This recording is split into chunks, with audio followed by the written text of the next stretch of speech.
Week 4 was as oddly weird as we thought it would be, just based on looking at the schedule and the matchups. We had some confusingly close games: Seattle and Miami, the Giants and LA taking on the Rams, San Francisco and Philly, kind of an upset, I guess, maybe if you want to call it that. We learned about some new players in the league. Travis Fulgham scoring touchdowns for Philly, Dearness Johnson running all over the Dallas Cowboys defense for that Browns team.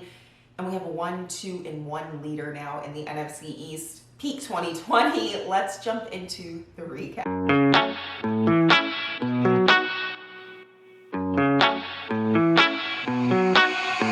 I'm going to start this with the Chargers at the Buccaneers. Chargers fans, good on you. I was not a Justin Herbert believer.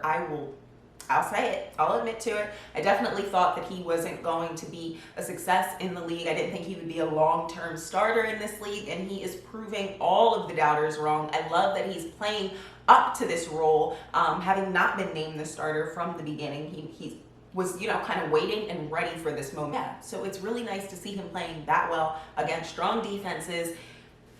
I respect, all power to him. And I do like that he's taking those chances, similar to how I liked this from Josh Allen, who I was high on. I was not wrong about him. Similar to how I liked Josh Allen, I like that Justin Herbert is taking those chances. Yeah, it's turning into some interceptions and big moments, but it's what you would rather see rather than him playing young and scared. He's going for it. So those are going to turn into completions once he has a better feel of the game, at this level and things like that. But bright future, Chargers fans. I'm really excited for you going forward, for sure. And then on the Bucs side of things, I'm still not ready to define this offense. I think they're slowly kind of putting the pieces together. Of course, it'll be scary if they put the pieces together at just the right time and, start peaking, similar to how New England always did, right? And then next game I want to talk about Arizona and Carolina.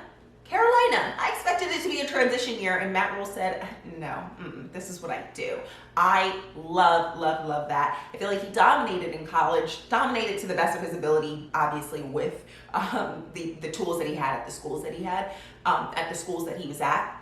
So I love to see that transition into the NFL. He's clearly a great culture builder, and I think that's important. That's really important when you're working with grown men in the league who carry themselves differently, right, than college players do. So I love that. I want to see them continue that success. I'm so excited about that organization. And Arizona, were the first 2 weeks a fluke? Like, what were we? I was so excited for them. So excited. They were like my NFC West, juggernaut, sneaky favorite, and they played up to it, and now it's just no, just kidding. We're actually not that good. I don't know what's going on. So I guess this might be their actual identity, and we were all just kind of fooled earlier on. That Kyler MVP talk came and went, but I need them to get it together because I love DeAndre Hopkins. We all know this. How many more times am I going to say it? So let's go, Cardinals. Come on. The Philadelphia Eagles were in San Francisco taking on the Niners for Sunday Night Football. Not my favorite primetime matchup.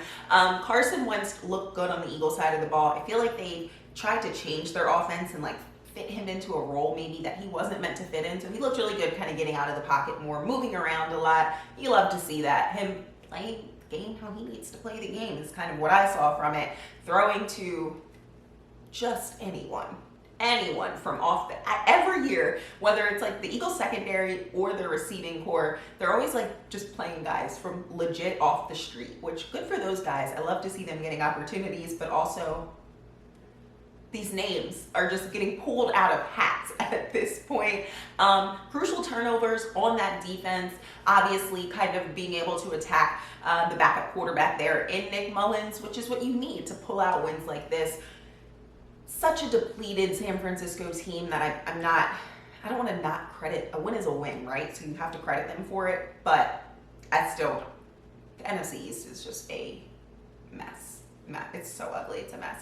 Then on the Niners side of things, tough on that Niners team because Shanahan knew, you have to get wins like this. That NFC West is way too good. You have to win games like this to be able to compete and make it into the playoffs, because within your division, it is going to be a fight till the finish. So that is tough to see for them. CJ Beathard ended up coming in at quarterback late in that game. Yeah, but they weren't able to pull it off, and that sucks. This game made me respect Jimmy G a lot more, though. I will say that. I didn't respect him as much. I was like, plug and play the next guy. And no, you can't do that. So we've got to talk about the Cleveland Browns coming to Dallas. I don't even know where to begin. We're going to start with the Browns. Ernest Johnson, hi, nice to meet you. Awesome. This guy stepped in, took his opportunity, kind of going there with Kareem Hunt after Nick Chubb went out, just running all over this deep. I love these like underdog stories. I really do. Odell. We should have known that he was about to go off because he was kind of like in that, mindset, when athletes go to the next level, they're on their little tweet rage, that whole thing. That's where he was. So I should have expected that he was just going to come to Dallas and ball out and be back to old form. I love that he still has that in him. Like Baker not overthrowing Odell on that pass that could have kind of sealed the win. They pan to the sidelines after Dallas gets the ball back, and we're kind of all thinking, are they about to have another Falcons type comeback?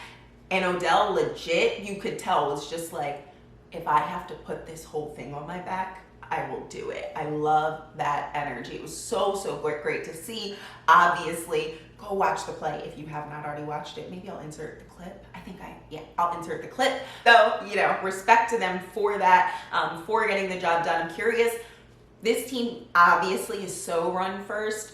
The Cowboys defense is struggling in that area. So I don't know if they're going to be as successful going against teams that can shut down their run. I'm going to need to see more from the Browns going forward. As for Dallas, quite a few points. I did write some of them down, so I might be looking down at my notes because, again, quite a few points. I want to start with this fourth quarter energy. Where is that during quarters 2 and 3? Not even just so much the first quarter. I feel like 2 and 3 always looks just like mush to me. Whereas then in the fourth quarter, you're under 5 minutes.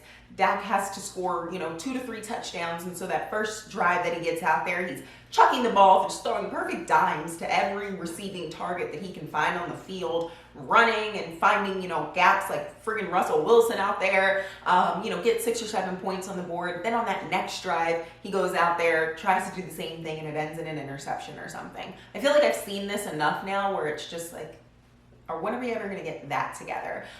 So that's really frustrating. I hope they're practicing ball security in practice because when you have leaders like Dak and Zeke, they can't lose the ball. I don't expect this defense to win this team games. I don't think they're built to do that. The offense is so loaded. So I expect the offense to do what they do and the defense to kind of just hold. As far as the defense, though, being disappointing, it really sucks because they went and loaded up and added some pieces to that defensive line, added pieces to the interior so that we wouldn't have runners putting 300 yards up on this defense. I'm really not sure what's going on there. Hopefully it's fixed. But we went out and got guys in free agency to make sure that this wouldn't be a problem, and somehow it's still a problem. So that's concerning.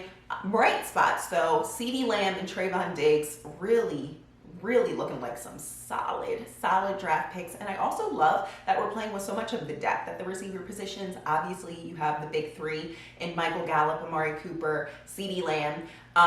But then Noah Brown's getting the ball, Cedric Wilson is getting the ball. So lots of exciting things. They just got to put it together. That is it for my week 5 recap. Thank you guys so much for watching. I really appreciate you all. Make sure you like and comment and subscribe. I'll talk to you guys soon. We'll do a Monday Night Football recap since that's a double header, and then head into that week 5 preview. The season is just rolling along. I will talk to you guys so soon.